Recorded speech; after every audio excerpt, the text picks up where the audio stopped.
So, Alan, firstly, thank you so much for making time to do an interview for us at the Scottish Jazz Archive. And I wondered if you might start by telling us how you first got into jazz and why you chose the instrument you chose. Yeah, certainly.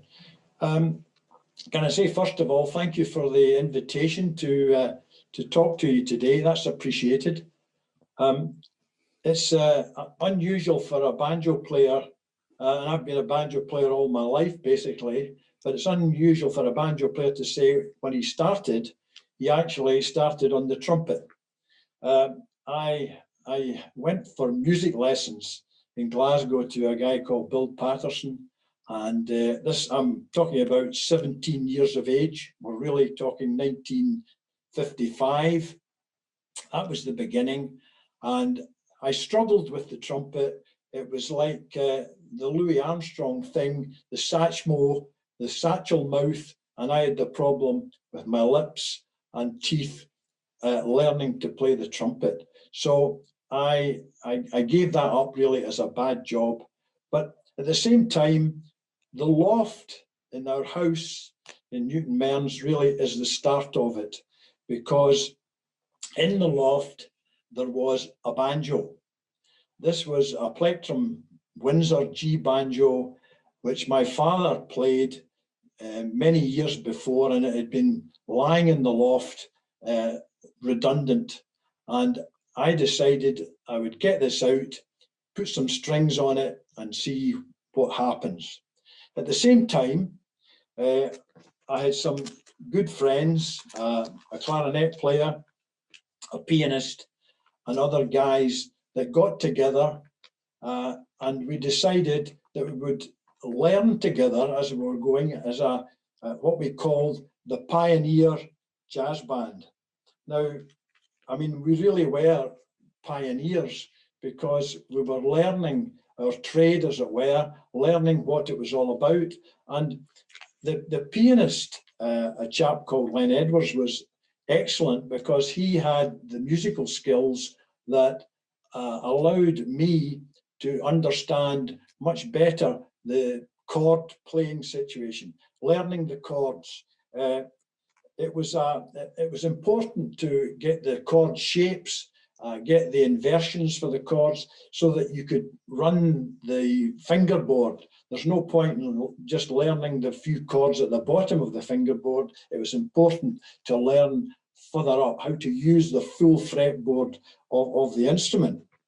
So we had 5 like-minded guys that were working together in a trad Dixieland style. And Len, this guy, helped us tremendously to get going. We began in a little scout hall in Whitecraigs, not the tennis club that we'll talk about later on, which is a very important part of the jazz scene in the south of Glasgow.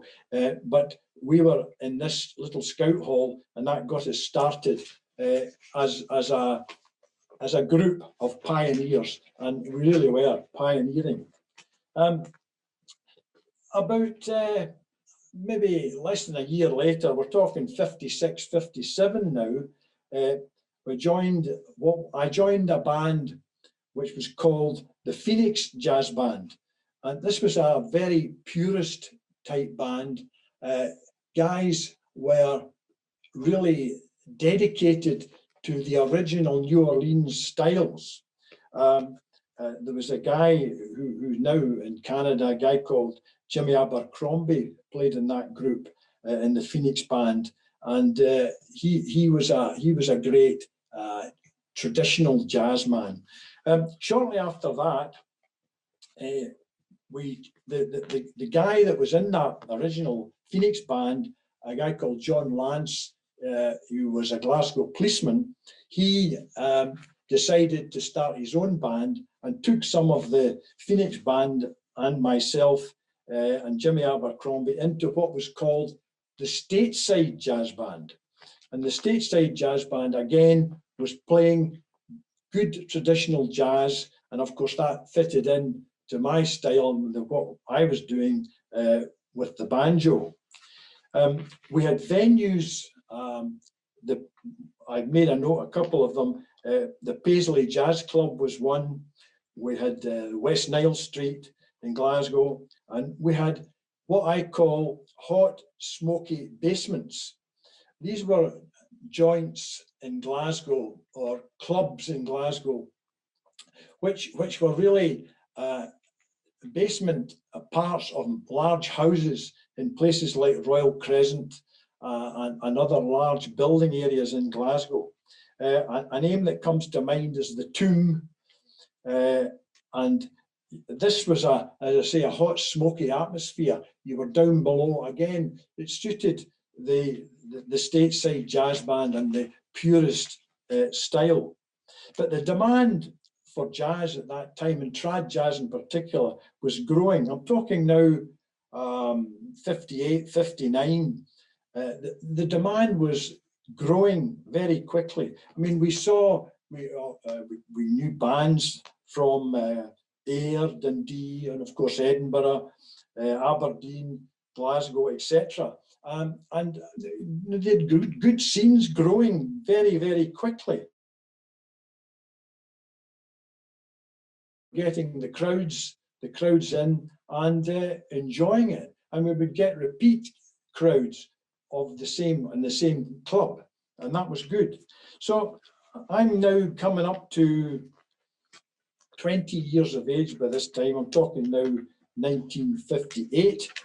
In 1958, I joined what was a 7-piece group. I joined the Esquire Jazz Band, and some of our great fun, jazz, exhilarating times was with that band. As I say, I was 20 years of age, still learning the 4/4, learning chord inversions, and gradually becoming what I would say reasonably competent on the instrument. I'm talking now, of course, plectrum style. I'm not talking finger style or folk style banjo. The guy that ran that 7-piece band was a guy called Laurie Dunlop, who was a school teacher, a schoolmaster, and a very competent piano player. He had in the band a trumpet player called Norrie McFarlane, who, like a lot of people that I got to know in jazz bands, also went to Canada later on in his career. But the Esquire Jazz Band was formed really from the place in Anniesland in Glasgow called Esquire House. That house was a place where the band started off, and the band took its name from Esquire House. Today, it's a Wetherspoons restaurant just along the road from Anniesland Cross. Now, the venues with the Esquire, a lot of rugby clubs, that was very popular in these days. The rugby club scene was very strong for trad jazz. The University Union, the QM Union, and a regular place we had in Westerton, which is near Mulgai. That's where we played regularly in the Westerton Hall. So crowds were improving, lots of gigs. We even got paid. This was wonderful. So that was a good step forward with the Esquire Band. So one of the highlights of the band happened in the summer of '58. Our name was changed by Mr. Lex McLean, who, as you probably know, a very well-known comedian in the Glasgow vernacular. Lex McLean had a show in the Pavilion Theatre in Glasgow. He had this show regularly, and he invited the Esquire Jazz Band to be part of his show. And of course, they had to change the name to the Esquire Boys. That was the thing. We were now the Esquire Boys. And the interesting thing, of course, was it was greased paint now and dancing girls. We were supporting the dancing girls by playing behind them as they danced, a bit like what you might remember as the television toppers. The television toppers did the high kicks and that type of dancing when the band played behind them, and that was a good thing. The dancing girls, the name I can remember was Miss Moxon's Young Ladies, and they were very nice young ladies dancing away. It was, let me say, a long way from the smoky dives, the cellars, etc., of the early bands with the stateside. But the Esquire, we were making a name for ourselves at that time in the Pavilion Theatre. There was 2 shows a night, and every show was full. And our job, Lex McLean said to me, what you have to do is make a noise. And we said, well, wait a minute, we're playing trad jazz, we're not making a noise. He said, look, pal, you've got to get the punters out the bar at half time. And that was our job. So we did that. Okay, moving on to late 59. There was a disappointment for me in late 59 because I had to leave the band. We had some great fun with the Esquire, and particularly the shows, the Lex McLean shows in June and July, the summer shows. I had to leave because of national service. I used to be in the RNVR and was therefore able to join the Royal Navy. And that was great. I joined the Royal Navy for national service. A lot of my colleagues who hadn't been in the reserves were put straight into the army, and they didn't like that too much. But so I had to leave what was, by this time, a band of friends, great friends, to do my national service. In fact, I was one of the last intake of national service. About 59, 60 was the last entrance, and national service was cancelled after that. It was interesting, the trumpet player Norrie McFarlane, who was a very popular guy with the crowds and the punters, he very kindly gave me a recording which had been made of the band. It was a one-off. Biggers did the actual record itself. It's a small 33 1/3 speed record, but very poor quality. But nevertheless, it was a wee present, and it took me away to the Navy. So if I just take a wee drink of this. Right, Navy. I was fortunate enough in the Navy. Now I'm leaving jazz behind. I didn't take my banjo with me to the Navy, but I got to Malta and I decided to buy a banjo in Valletta in an old junk shop because I hadn't taken my Jedson with me. So I decided I would look at this junk shop, see what they had, and there was an old banjo, rather worse for wear, but I thought I'll use that, and I could go down the engine room and I could practice and not bother anybody and keep my fingers in so that we could play jazz when we came back home again, because after all, it was only national service, you weren't stuck there. So that was fine. I was practicing, and all of a sudden somebody came along and said, "You've got a job." I said, "What do you mean I've got a job? I mean, I'm an engineer in the Royal Navy, national service. What kind of job have I got?" He said, "Well, have you heard of Manole Island?" And I said, "Manole Island? Never heard of it." Well, it's actually an island between Salima Creek and Valletta. Today, when you look at it on Google Maps, it's got more marinas than you can imagine. It's a beautiful part of Malta. And on Manole Island, as well as having a 1720 fortress, it had what was called the Jukebox Jive Club. It was a place where a lot of the forces personnel would go for an evening out. Anyway, cut a long story short, I said yes, I would go along to this thing. And they said, well, what you've got to do now is you've got to play this banjo. And I said, well, look, it's a very old banjo. It's it's not exactly. He said, you're playing and that's it. So I ended up on the stage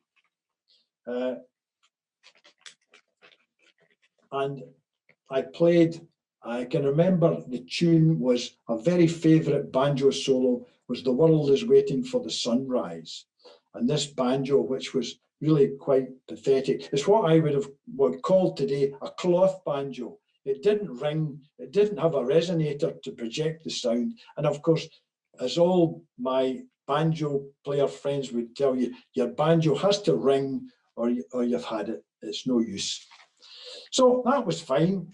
I got through that and nobody said too much afterwards. At least I had practiced a little bit and that was me.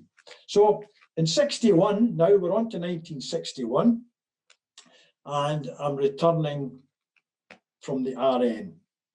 And of course, the Esquire Jazz Band had moved on. Wee Doogie had taken over the banjo spot and so on. So they were still playing, that was fine. But I decided with a very good friend of mine called Alistair Anderson, who lives in the village here in Eaglesham. Alistair and I decided at that time to start the Southside Jazz Band. We felt that with our experiences, he had played in other bands, he had played also with the Esquire Band, and we decided that we had enough experience to get together our own Southside Jazz Band. And we did that.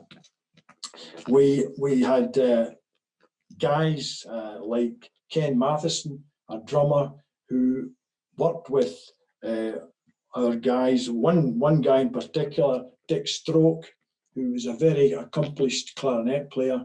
Dick and Kenny and Graham Stark worked together on arrangements. They would put together the riffs, melodies. They would have variations on the theme of the traditional jazz number. And we would come up with a bunch of different types, different sounds. And it was very exciting at the time. Our first, or not necessarily our first claim to fame, but a minor claim to fame was in 62. The Evening Citizen used to run what they called Jazz Beat 62. I don't know if you can see this, but this was the little trophy, the Jazz Beat 62 trophy, and we came, believe it or not, we came, what I call the wee trophy, we came third. It was the third prize. So at least we were starting off getting somewhere with the fact that they acknowledged that we were third in the group. And there was lots of bands. I mean, probably in the Jazz Beat regular annual events, there were 14 or 16 bands entered originally. That was the Evening Citizen. Then in September 62, we decided we would enter the Scottish Traditional Jazz Band Championships. That was held again every year. In 62, it was the 8th version, and we tried hard with our band. We did a lot of practicing. We used to practice down on the Clyde side, but alas, no luck. We were not good enough. They didn't consider we were good enough. But by this time, there was no shortage of gigs. We were doing a lot of work, playing our New Orleans Dixie and trad. We were really enjoying our music. There was good gigs, good crowds. And then in June 63, we were invited to play alongside the Dutch Swing College Band, which was a great treat for us. The Dutch Swing College Band, of course, as was probably one of the most famous bands, certainly in Holland and Germany and these places. And in the UK, they were playing in the Glasgow Concert Hall, and they invited George Penman's jazz band and the Southside Jazz Band to accompany them. And that was excellent. We also had our singer Eileen Hassan at that time, who had an excellent jazz voice, and Eileen sang with us. So that was 63, the beginning of 63, and it was really the 9th year in 63 when the Southside Jazz Band was doing this championship. I think it's fair to say that we were very surprised. The quote was, "We top the lot." So this was the 9th version of the championship, and we were winners with a 7-piece band. The band at that time, I can give you some names. There was Graham Starr. There was Dick Stroke, who I mentioned earlier. These guys had done a lot of work to prepare tunes that would really get people interested in the band. The thing was that not only did we win that championship that year, but Graham Stark, our trumpet player, won the best trumpet. We also won the best reed, and we didn't win the rhythm section award, unfortunately. That was won by the George Penman Band. We still have the cup. There was a very nice cup. We still have that cup. I kept that cup for years because I expected the Evening Times, who ran the event, I expected them to come back and reclaim the cup, because that was the last championship that was ever played, as far as I am aware, in Scotland. It was the end of it. The jazz era of the 50s and 60s was gradually diminishing. Although it was great, to have reported that there was 1,800 people in the Glasgow Concert Hall at that time. That was a full house. The 9-year winners, I've made a note here of the bands that were winners of the championship over the piece. The first band that played 55, 56 and 57 was Alan Mason's jazz band. They had 3 wins. 58, 59 was the Vernon Jazz Band, another good popular band. In 1960, Andy Lothian's East Coast Band from Dundee won it in 60. In 61, Sandy Simpson, Sandy Simpson's All Stars and Sandy Simpson's Omega Jazz Band won it in 61 and 62, and we won it in 1963, and that was brilliant. The cup is still with us. Eventually, we decided that they were not going to reclaim the cup, and we would pass it around the boys in the band. But I had kept it for years, expecting this cup to be reclaimed. While this was going on, of course, we had our regular jazz club. It was the Maryland Jazz Club, which was in Scott Street in Glasgow. That's one of these streets that about 45-degree angle. And this club continued to attract people over the years, every weekend, and we used to end up with a full house. It was Roger McEwen's dance studio, and the promoter of that was a guy called Bob Gardner. Bob Gardner was very strong with loads of bands, and bands from England, well-known bands that played on TV, etc. Bob was involved with them, and he was involved, of course, with the Southside, and we were very happy to do that. I have a photograph which I'll not try and show you at the moment, but is Bob pouring a drink, a bottle of whiskey into the cup when we won it in '63. Okay, well, one other guy that comes to mind when I mentioned Bob Gardner and the promoters, there was another promoter that was very well known at the time, was a man called Andy Daisley. Andy Daisley, not only did he promote band gigs and band jobs, brought in crowds, he was a great man for jiving himself. He used to dance and jive at the clubs, and it was great to see that going on. And you know, he would be the sort of person that would encourage people to get up on the floor and have fun. I counted a list of 40 bands at one time across the whole of the country. Okay, I played with 7 altogether. As I say, there was the Pioneer Jazz Band when we started, the Phoenix in the Stateside when we were in the dungeons of the big houses and the tombs, as it were, and then the Esquire in the South Side. What happened then, as things started to diminish a bit, things were quietening off. Although we were still getting paid, Bob Gardner still managed to pay us, and we're still getting crowds in, but it started to diminish. The popularity was going down.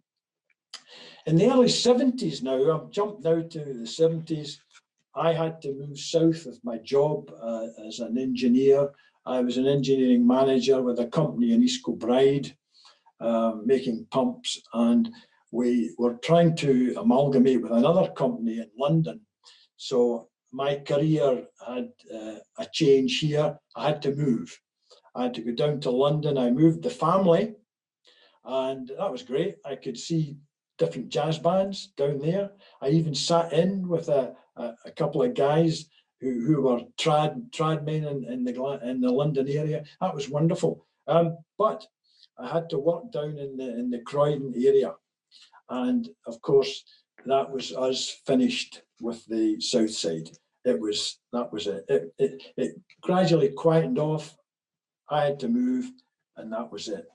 But another band, when I came home after doing my work down south, a guy called Ron Young, who's now in Australia, flogging pianos to the people there.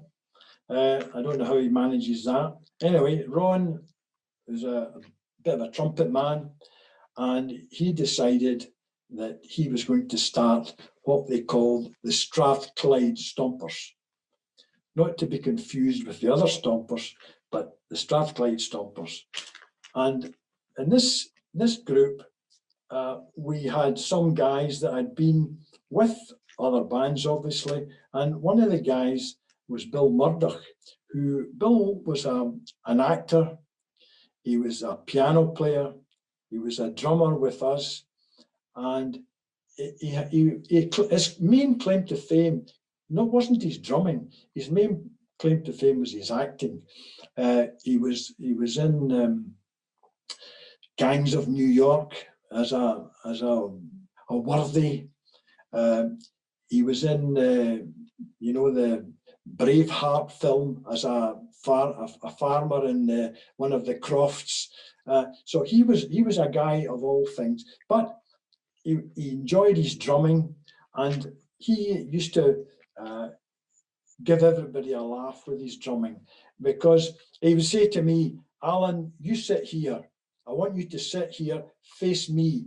I said, no, you can't do that. We've got to face the front, face the customers. And he said, no, face me. I've got to see your arm.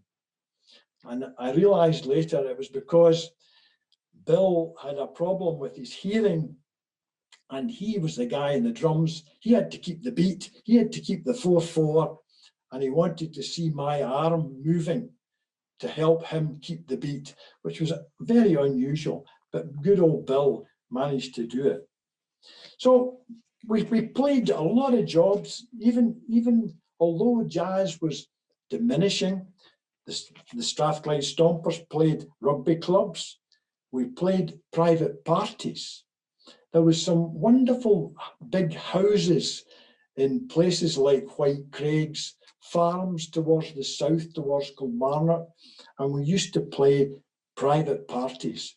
We played events like weddings, we played anniversaries, and it was a different kind of music. We had to play not just 4/4, we had to play 3/4 time, we had to play the Gay Gordons, we play waltzes, and it was a different type of jazz. We were moving away, certainly moving well away from the purist jazz. We were moving towards a different type of music. And some people thought this was, if you were a jazz band, we'd be happy to dance to you, but you must do all these other things as well. So that was a new thing for us, but we did it. So the Gay Gordons and the banjos, unusual, but okay. The customer wants it, we'll give him it. So the heyday was over, I'm afraid. The Beatles were coming in, the beat groups, the discos, and what I would call the guitars at full volume. This was the thing that the punters now wanted. Noise. They wanted full volume groups with guitars, bass guitar, electric guitars, and volume was taken over. Trad bands, I'm afraid, were in decline and were started to struggle to get gigs. But having said that, there's still a number of well-known trad bands that have survived, and some to this day. George Penman, although George is no longer with us, George's new group still plays. Forry Cairns, who's retired now, Forry was playing right up till quite recently. Lenny Herd and Alistair MacDonald, Hamish McGregor, all these guys are now still playing, or they were up until the pandemic started with Quattro McJazz, which 4 of them playing Dixie, trad, you name it. And they're still playing at White Craigs. White Craigs was the place where we had Jim McHarg, we had Dean Kerr and his Dixielanders, we had Forry Cairns, you name it. The White Craigs Tennis Club was the place to go in these days. And you know, the White Craigs, believe it or not, tennis Club was where I met my wife of 54 years. Though that was the place to go. And my wife still talks about it. Before we came on to speak to you after we were talking about White Craigs. And you know, White Craigs was so popular in the day, in the heyday of trad jazz, that they had to close it. They had to close the White Craigs Tennis Club because there were so many people dancing up and down in time to the music. The floor was structurally unsafe. So they actually had to rebuild the floor and the structure of the floor before they could reopen the jazz club, and which they did. In fact, the whole of the White Craigs Tennis Club has been completely changed since. However, I mentioned Quattro McJazz. Well, Quattro McJazz and Alistair MacDonald, our entertainer banjo friend, Alistair and the boys decided that the White Craigs Tennis Club was not performing to their likes in the management side, and decided they would move, but still White Craigs. But now, today, or well, up till recently, it's the White Craigs Golf Club, a very nice venue. And it's wonderful to be able to, like me in my early 80s, it's lovely to be able to go along and listen to trad jazz, as well as some of Alistair's jokes, as well as his banjo playing. So it was a wonderful time, a really wonderful time after for us. In the early days, the youngsters loved trad jazz. We loved it. And, you know, we made some wonderful friends, not just jazz friends, but lifelong friends. And to this day, we still try to get an odd blow if we can, although some of us in the reed section are having difficulty with the teeth and the embouchure, etc. So when they get on, you get on. Some of them are, one of the guys, my old friend Alistair Anderson, who I mentioned earlier, who plays, he played the clarinet, he played the alto, he played the tenor sax. He was one of these guys that needed to have good teeth for that sort of thing. But alas, that was difficult for him to carry on. So I think friends, lifelong friends, excitement, even in the days in the Dunnies under the big houses in Glasgow, even then we still had the fun and the excitement of trad jazz. And you know, I think the friendship thing was also good in different bands, because if you needed to dep for somebody who was ill or had to go away in business or whatever, then you met loads of people. I mean, I've got lists of names there. You wouldn't believe the number of people and the number of people we met over the years. Playing with other bands is great fun too. It's different because they have their own styles. Some of them were more mainstream orientated. Some wanted to be purist. It was a question of how they wanted to do it. So lifelong friends. That's not just the Glasgow scene I'm talking about. There was, as I say, Ayrshire, Dundee, Kilmarnock, Renfrewshire, you name it. There was bands in the early days from all over the place. So I've made a wee note here of our last gig, which really brings me to as near a conclusion as I can come to. So that was basically the last gig was what I would call the 50th anniversary dinner.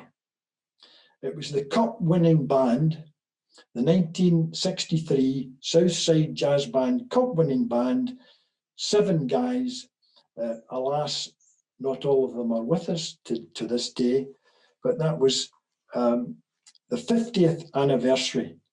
And that was a dinner in Glasgow in a restaurant where we all got together with our wives where they were able, and we had our anniversary. And at that time we had the cup and took photographs and what have you of the cup. And I believe I've got some of these pictures sent to you for the archive.